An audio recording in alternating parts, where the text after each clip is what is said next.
नमस्कार मित्रांनो, ज्याने केली ब्रह्मगिरी त्याला नाही यमपुरी असं म्हणतात.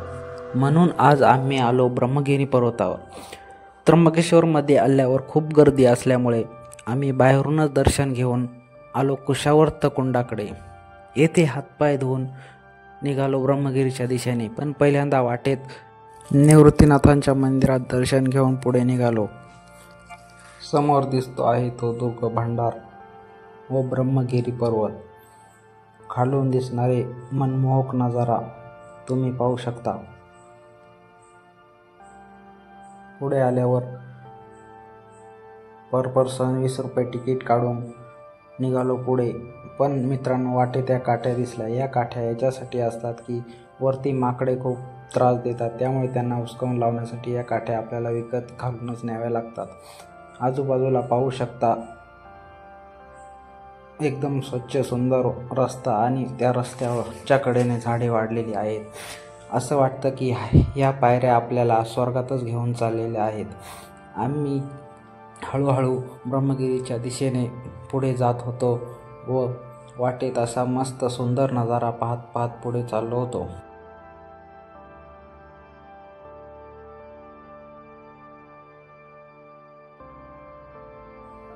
जसजसं वरती चाललो होतो तसतसा दम लागत होता. त्याच्यातच हे आमच्या थकलेल्या टोळीचे अध्यक्ष म्हटले, आपण थोडा वेळ इथे बसू. तिथे बसून थोडा आराम करून परत पुढे निघालो. वरती जाण्यासाठी दगडी पायवाट खूप छान पद्धतीने बांधलेली आहे. आजूबाजूला खूप पुरातन अशी झाडे पण पाहायला मिळतात.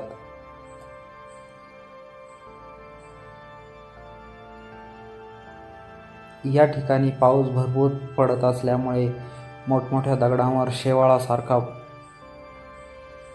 एक थर आपल्याला आलेला दिसतो.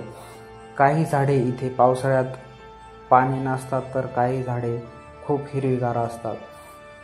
इथे गर्दी तर भरपूर असते, पण आज थोडी गर्दी कमीच होती, त्यामुळे आजूबाजूला जास्त काही एवढं गर्दीचं वातावरण नव्हतं, म्हणून रस्ता मोकळा होता.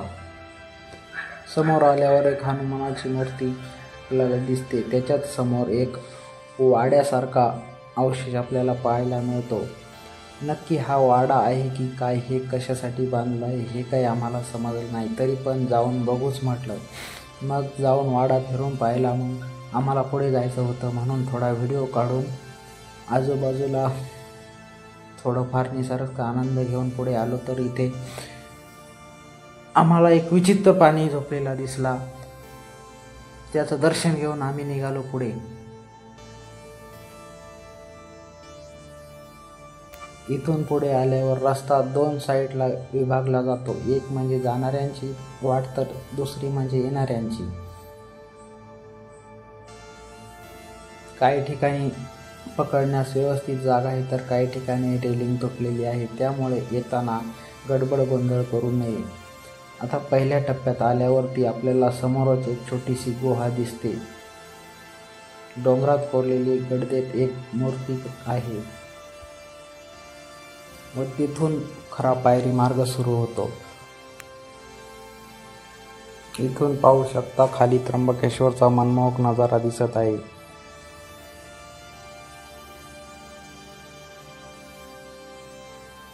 आता इथून पायरी मार्ग सुरू होतो. इथे हे छोटे छोटे माकडांचे पिल्लं बसलेले असतात.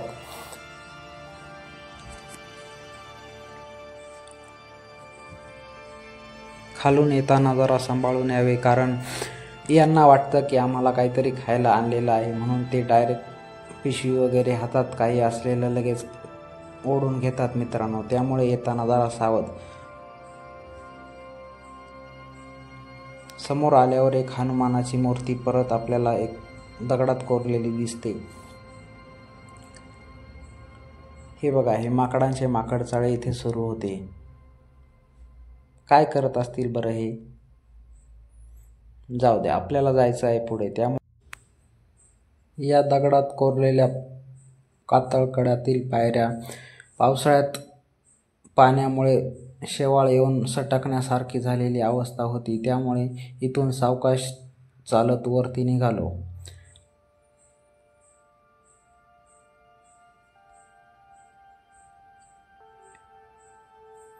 हा पहिला महादरवाजा. तिथून आत आल्यावरती दोन्ही साईडला देवळांसारखा कोरलेला भाग आपल्याला पाहायला मिळतो.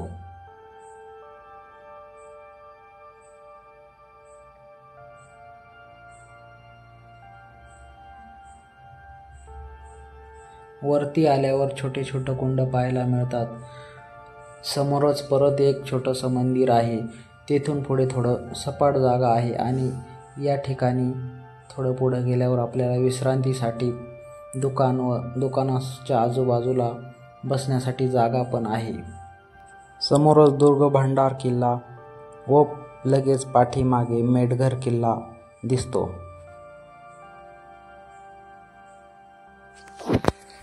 व त्या साईडला ब्रह्मगिरी मंदिर व नदीचा उगम आहे.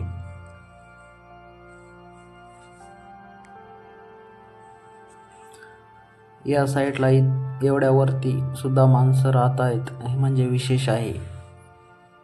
इथून पुढे आल्यावर हे बघा, या काकांनी टाकाऊ वस्तूंपासून टिकाऊ वस्तू बनवण्याचा ध्यास घेतला आहे व हे एक प्रकारे निसर्गाचं जतन पण करत आहे. इथे प्लास्टिकच्या बाटल्यांपासून त्यांनी मस्तपैकी छप्पर बनवलेलं आहे.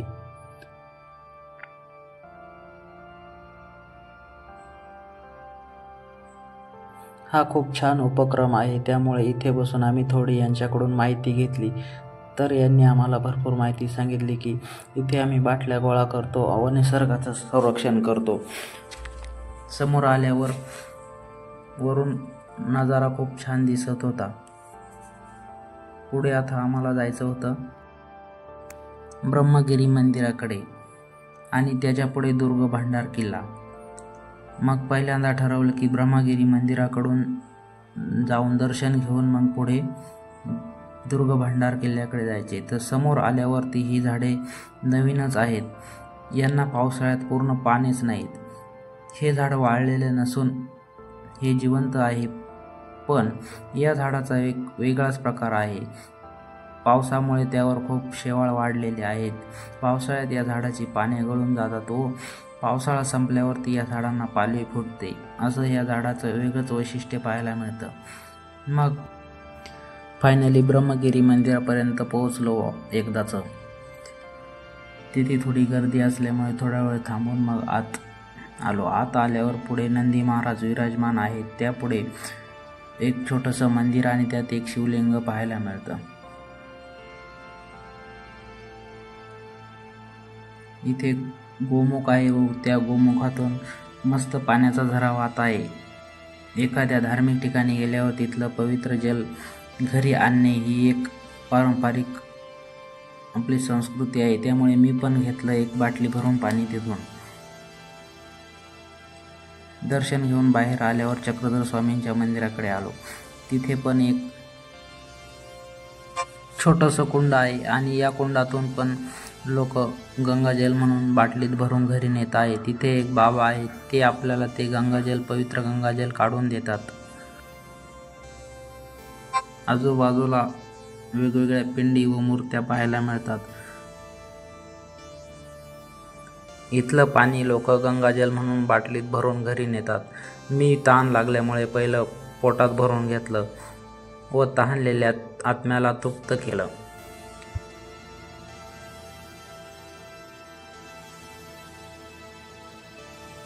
मग अशी फिलिंग आली, अरे मी अमर झालो. समोरच आपल्याला एक गौतम ऋषींची मूर्ती पाहायला मिळते.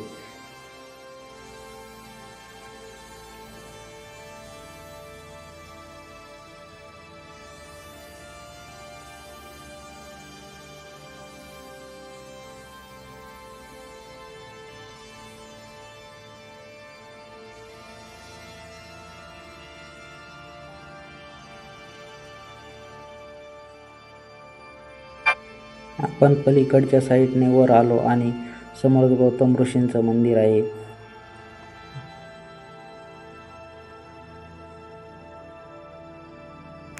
आता इथून पुढे आपण शिवजटा मंदिराकडे जाणार आहोत आणि तिथून पुढे दुर्ग भांडार किल्ल्याकडे. आता हा छोटा हनुमानाचा भक्त बघा, तो काय बोलतोय आणि मी काय बोलतोय हे आम्हाला दोघांनाही समजत नव्हतं. शेवटी त्याचं बोलणं ऐकून घेतलं आणि निघालो पुढे.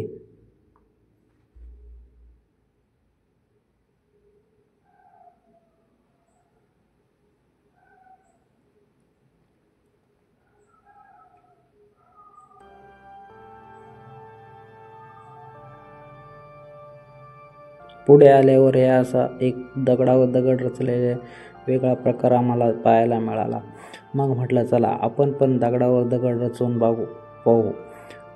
पण तेवढ्यात मित्र म्हणाला, अरे हे दगडावर दगड रचल्यावर हे परत पाडायला इथे यावे लागतात. मग प्लॅन कॅन्सल. मग चाललो आता कड्यावर समोर माकडं खेळताना दिसली. मग परत माकडांकडे स्वारी वळवली तर माकडं त्याच्या पिल्लांना मस्त कुशीत घेऊन बसलेलं होतं.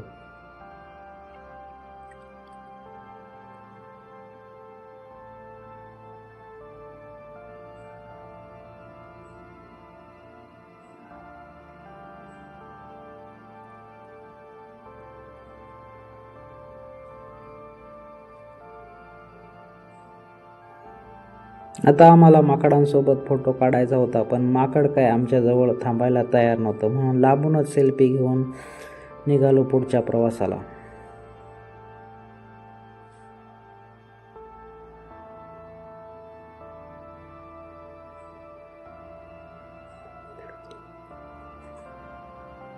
समोर आल्यावर मस्त रानफुले दिसली. मग काय लगेच गोळा करून मस्तपैकी गुच्छ बनवला. फायनली आलो शिवजटा मंदिराकडे. असं म्हणतात इथं महादेवाने जटा आपटल्या आहेत आणि तिथेच नदीचा उगम झालेला आहे. मग मंदिरात जाऊन नेमकं काय प्रकार आहे ते बघितला. तिथे महादेवाची पिंड आहे आणि जटा आपटल्याच्या खुणा आपल्याला पाहायला मिळतात.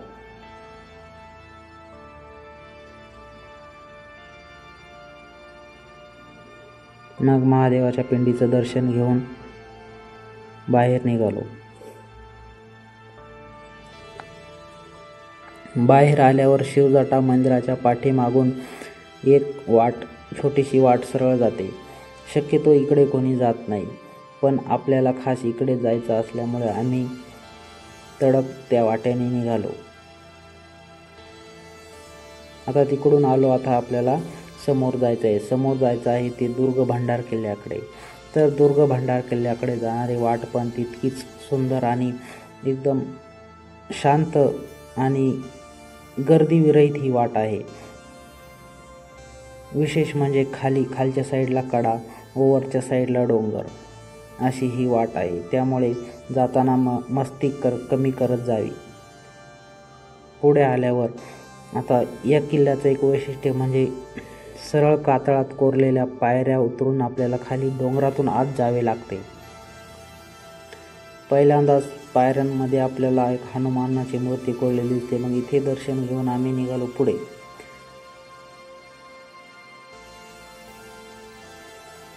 या पायऱ्या 90 डिग्रीचा असल्यामुळे हळूहळू उतरावे लागते. समोर कातळ कोरीव कडा आहे. पूर्ण डोंगरात या पायऱ्या कोरलेल्या आहेत.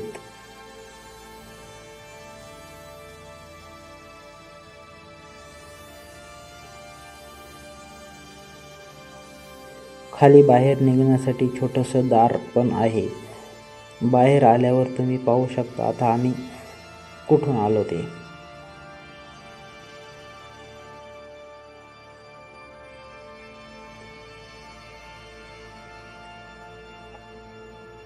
हे बघा, आम्ही त्या साईडने वरून आलो.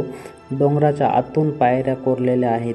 आतमधून परत तिथे सरळ खाली उतरत आणि तिथे दिसतोय त्या दरवाजातून परत बाहेर. आणि आता इकडे पुढे दुर्ग भंडार किल्ल्याकडे आम्ही चाललेलो आहे.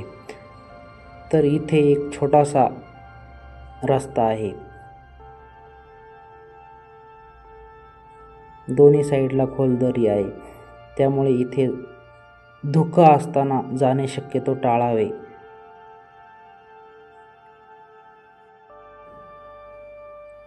इथे त्र्यंबकेश्वरचा नजारा खूप छान दिसत आहे.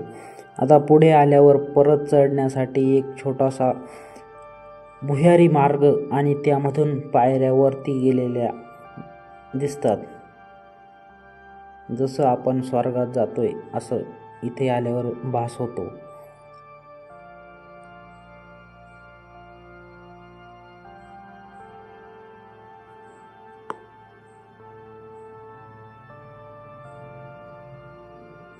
या दुर्गभांडार किल्ल्याचं खास वैशिष्ट्य म्हणजे पायऱ्या उतरून जावं लागतं आणि परत पुढे गेल्यावर अरुंद पूल आणि परत पुढे तशाच सेम पायऱ्या चढून जावं लागतं. आता वरून आल्यावर त्या साईडकडून आपण चालत चालत आलेलो आहे आणि आता तिथून खाली उतरलो आतमधून. तुम्हाला दाखवतो झूम करून.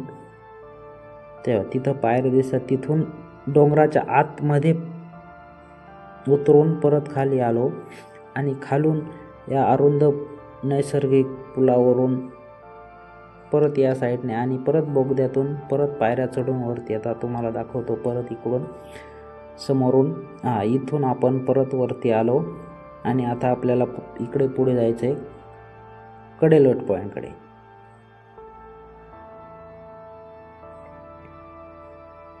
त्या साईडला दुर्गभांडार किल्ल्याचा शेवटचं टोक आहे. आता फायनली आपण पोहोचलो आहे दुर्गभांडार किल्ल्याच्या शेवटच्या टोकाकडे.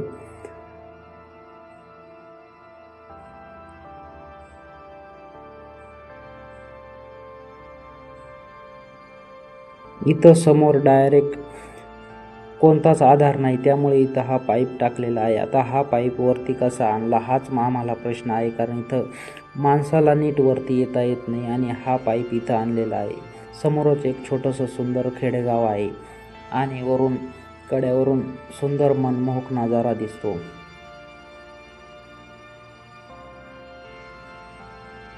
या साईडला त्र्यंबकेश्वर मंदिराचा परिसर दिसतो. समोर खूप खोल कडा आहे.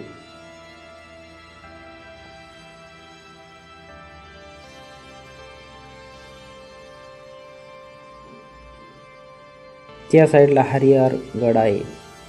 मग म्हटलं चला आलोय तर एक रील पण काढून घेऊ.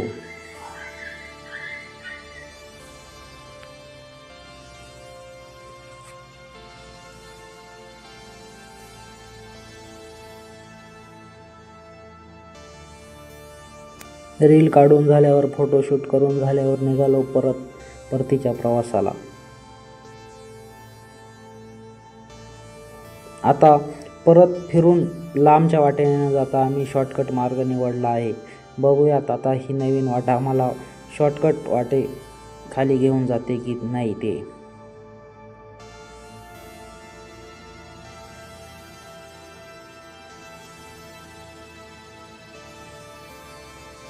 समोर गवत आहे. गवतातून वाट गायब होत चाललेली आहे. आम्ही दोघेच या नवीन वाटेने शोध लावून पुढे आलो होतो, पण पुढे आल्यावर फायनली आम्हाला अजून 2 असेच वाट चुकलेले माणसं भेटले. त्यांनी सांगितले की पुढे रस्ता नाही. मग फायनली काय आता परत खालून जाऊन ज्या वाटेने आलो त्या वाटेने माघारी जाण्याचा प्लॅन ठरला. पण आता आम्ही खूप दमलो होतो.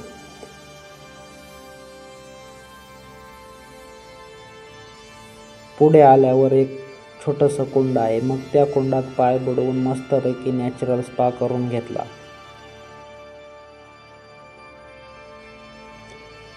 पाणी एवढं थंड आहे की हातपाय धुल्यावर एकदम हातपाय दमलेले होते ते मोकळे मोकळे वाटायला लागले.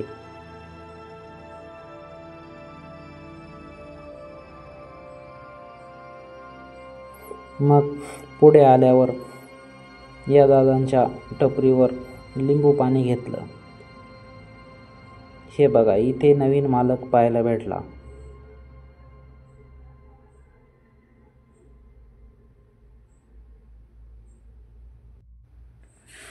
लिंबू पाणी पिऊन झाल्यावर निघालो परतीच्या वाटेवर. तर मित्रांनो, कसा वाटला आपला व्हिडिओ हे आम्हाला कमेंटमध्ये नक्की कळवा आणि लाईक शेअर सबस्क्राईब नक्की करा. धन्यवाद.